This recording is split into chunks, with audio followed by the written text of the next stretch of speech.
bilowga filimka waxaa jiray nin dagaalyahanna kaasoo lagu magacaabo Yangi waxaana markasta uu tababaran jiray si joogto ah wuxuuna jeclaa yaraantiisa inuu qabiilkiisa u noqdo saafiiqaanka taariikhda soo mara qabiilkiisa isagoo guulo badan ka soo hooyay dagaaladii uu la galay qabiilada iyaga ka soo horjeeday si kastaba haatee waxa uu helay cunug yar oo dhalay hogaamiyay qabiilka iyaga ka soo horjeeday waa uu awoodi waayay inuu dilo cunugan yarka ah wax uu soo qaadiyaa cunugii balse ficilkaas uu sameeyay ayaa sababay xitaa in soo weerarana qabiilkiisa sababtoo ah ma jirto qabiil uu hadda si dhab ah ugu tirsan yahay wuxuuna soo qaadayaa cunugiira iyagoo ay weli ku daba jiraan qabiilkiisii si ay markaas isaga u soo dilaan waxuuna u yimid saaxiibkiis Ismaaciil si hoy u siiyo intaas kadib Yangi waxa uu go'aansaday inuu gubo gurigiisa oona markab raaco Yangi waxa uu yimid magaalo yar oo lagu magacaabo Looda waraysiga wuxuuna ayaa loo sheegay kaas oo ah inuu dhintay saaxiibkiis Ismaaciil 3 sano ka hor dhanka kale gurigiisii hore ee Yangi waxaa yimid sayidkiisii hore kaasoo lagu magacaabayay Sadisty Flood waxa uu arkayaa burburkii guriga Yangi iyo qoraallo waraaqad ku qoran kuwaasoo cadeynaya inuu Yangi halkaan isaga hayaamay waxuuna isugu yeerayaa kooxdiisii dagaalyahanada qabiilkiisii si ay markaas igu raacaan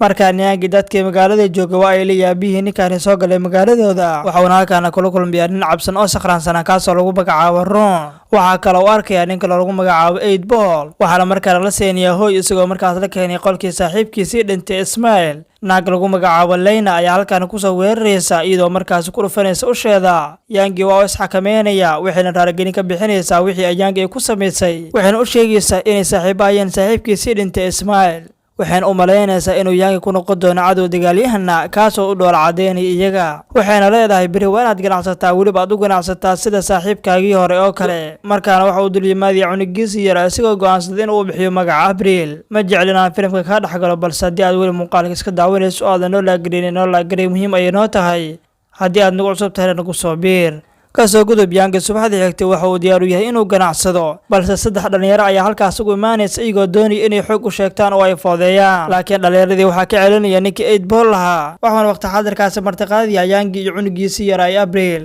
markaan Yangi dadkaana wax dhaqankood u baranayaan yar waxaana markaas halkaas ku tababaranaysa naagtii Leyna iyadoo markaas mid halkaas ka taagaysa waxaana halkaas joogay Yangi Looda iyagoo markaas daawanaya markiiba waxa lagu martiqaadaya guri waxayna bilaabeen casheeyaan intaas kadib Yangi waxa uu imaanay gurigiisa isagoo markaas banaanka jooga waana waqtiga habeenimada waxaana halkaas la joogta naagtii Leyna iyadoo markaas u sheekeynaysa intaas kadib maalintii xigtay waxa uu bilaabay shaqo maalmeedkiisii waxay markaas qabanayaan tartan kaas oo lagu tartamay shilimaan waxaana markaas shilinkii ku ridiyaa meeshii ku habooneed waxaana hadda ku raaxaysanaya noloshiisa cusub waxaana markaana sheekadii u salamaystiraya ninka 8 Ball isagoo markaas ku dhahaya aniga halkaan ayaan suugu nimid waxaana nooga taariikh xumaa gabadhaani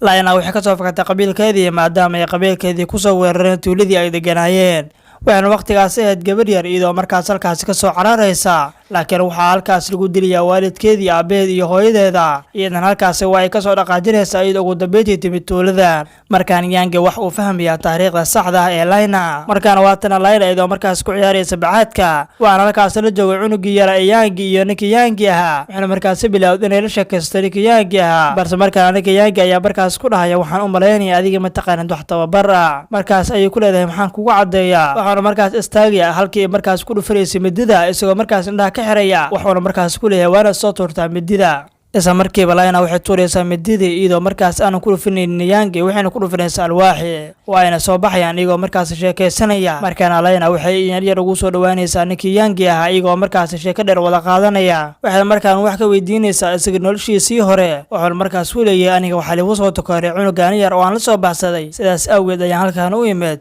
maxaa yeelay qabiilkayga ayaa meel kasta ugu soo weeraray laakiin gabadhan Leyna qabiilka ay ka soo jeeday waxa ayaan kuwa ganacsada dumarka markaan Yangi ayaa seef u dhiibay gabadhii Leyna si markaas isugu difaacdo oo markaas ay ugu tababarato waxayna markaana bilaabeen inay markaas tagaan meel ciidaas ay markaas ugu tababartaan markaana waxaan aragnaa korneelkii Yangi waxaana markaas arkayaa in ciidamadiisa oo la baabiyay maxaa yeelay waxa isku day inuu weeraro qabiil kale markaana waa kala ninkii Yangi asagoo markaas dhar iska waranaya waxaana isla markiiba laga daadanayaa dharkii waxaan markaas ogaanaya inay Leyna tahay intaas kadib waxa uu socod bariyaa gabadhiisii yareed si ay markaas ugu socod barato kadib ninkii Yangi waxaa loo dhigay xalfad isagoo markaas xalfadaas ugu soo dhaweynaya intaas kadib waxa uu tababarka u sii wadaa naagtii Leyna isagoo markaas u tababaraya si aan caadi ahayn laakiin intii uu tababaraya naagtii Leyna ayay bilaabeen inay markaas ishumiyaan waqti xaadirkaas waxaa halkaas imaanaya korneelkii isagoo markaas doonaya inuu markaan gumaysto dadka tuulada degan waxaana bilaabay dadka xalfadii ku dabaaldegay inuu maaskaradii ka saaro oo markaas cadaabo isagoo markaas ku shubay biyo kulul waxaana halkaas imaanaya ninkii looda isagoo markaas ku dhahaya maxaa dhacay oo maxaad noo gumaysanaysaan waxayna markaas bilaabaya ninkii looda inay markaas garaacaan oo ay xiro ku xiraan iyagoo markaas faras ku daba xiraya dadkii kalena waxay bilaabeen inay toogtaan markaana korneelkii wuxuu gacanta ku dhigaya gabadhii Layna si uu markaas ugu arguto waxaana caawa doonaya inuu la helo gabar oo waqti la qaato maxaa yeelay isaga wax uu jecel yahay inuu dadka adoonsado markasta waxaana kala socday ninkii Yanga isagoo markaas aan waxba sameyn karin maxaa yeelay ninkaani wax uu wataa ciidan tiro badan kaas isaga uusan awoodin inuu baabi'iyo markaana Layna waxay soo xiranaysaa dhar aan caadi ahayn iyadoo markaas ku diyaarinaysa ninkii korneelka ahaa waxayna markaas doonaysaa inay markaas u maleegto sir iyadoo halkaas ku dilaysa waxaana kala socday ninkii Yanga isagoo doonaya inuu soo abdiro korneelkan iyo ciidankiisaba waxaana markaan aragnaa hogaamiye Yanga oo meel fadhiya waxaana wali tabiya Yanga kaasoo ka mid ah qabiilkiisa isla markiiba Layna waxay soo qaadanaysaa midiyada markaas soo weeraraysa ninkii korneelka ahaa balse arrintaas waa ogaa korneelka isagoo markaas biskooldiisii ku qabanaya waxayna isla markiiba soo qabanayaan Layna iyagoo markaas soo xirxiraya waxayna markaas ku xirxirayaan saliid iyagoo doonaya inay wixii doonaan ka sameystaan waxaa halkaas imaanaya ninkii Yanga isagoo markaas bilaabay inuu dhammaan weeraro dadka halkaas ku sugnaa waxaana markaan korneelka arkaya halista oo markaas leeyahay ninkii Yanga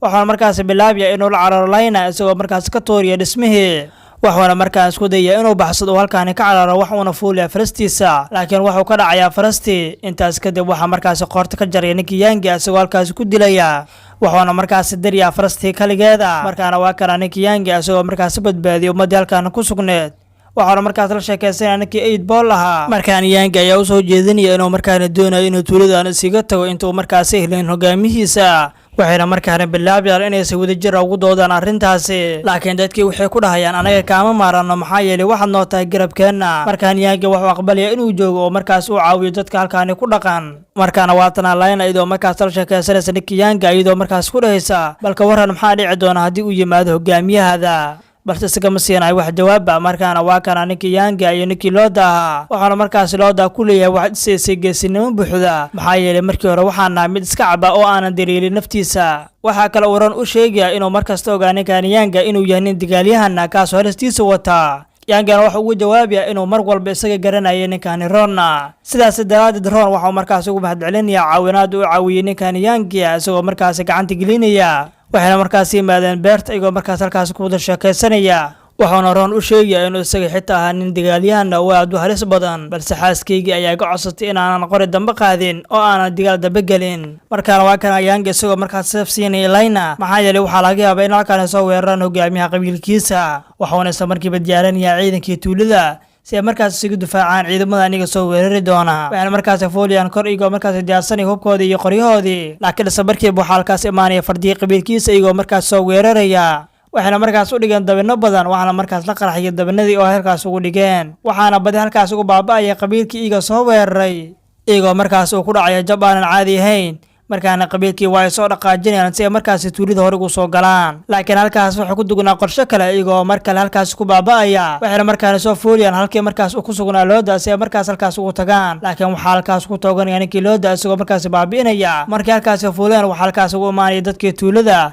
iyagoo markaas dhammaan tooganaya dadkii halkaas soo fuulay markaan Yanga iyo Layna waxay markaas iska soo deeriyaan xarag iyagoo markaas soo aadaya dhulka laakiin arrintu sidaas waa ay ka bedeleed maxaa yeelay waxa ku soo daadanaya ciidamo fara badan kuwaas aad u tababaran waxayna markaana bilaabeen inay markaas ku soo qaadaan weerar aan caadi ahayn waxaana markaan ogaanaya inuu Yanga ka sii daray dagaalkii markaas kula jireen qabiilkiisa waxaana bilaabay inuu markaan adeegsado safetiisa isagoo markaas dhammaan baabeenaya ciidamadii waxaana soo cararaya markaas isagoo markaas u badbaadiyay Layna iyo cunugiisa laakiin waqti hadalkaas waxa halkaas ku dhamanaya ninkii looda isagoo halkaas lagu dilaya markaana way soo dhaqaajinayaan iyagoo markaas soo galaya dhismo waxaana markaas ka dayamaaday mid ka mid ah ciidamadii qabiilkiisa wuxuuna bilaabay inuu halkaas ku dilo isla markiiba waxa waqti hadalkaas laga afduubanaya cunugiisa yara way soo dhaqaajinayaan isaga iyo Layna si ay markaas cunugiisa u soo badbaadiyaan waxayna ugu dambeeyay ugu yimaadaan qolina markaas gabadhiisa haya kaasoo doonay inuu gabadhiisa dilo waxaana markaan halkaas ugu taqalusaya ninkii markaas doonay inuu dilo gabadhiisa isagoo markaas mid ka taagaya waxaana markaas dhameystiraysa gabadhii Layna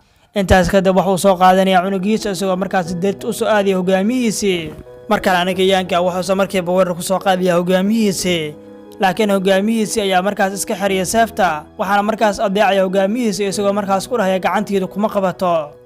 waxaana markaas qaadanaya seeftiisa isagoo markaas go'aansaday ninkii Yanga inuu halkaan isiga hayaamo waa uu isiga tagay tuuladan isagoo tuuladan isiga baxaya waxaana markaan halkaas ku dhamaanay filimkii maanta muuqaalkeena waxa waa mid aad u xiiso badan intaan muuqaalkaani mid ka xiiso badan kulmi doono sidaas iyo nabadiino.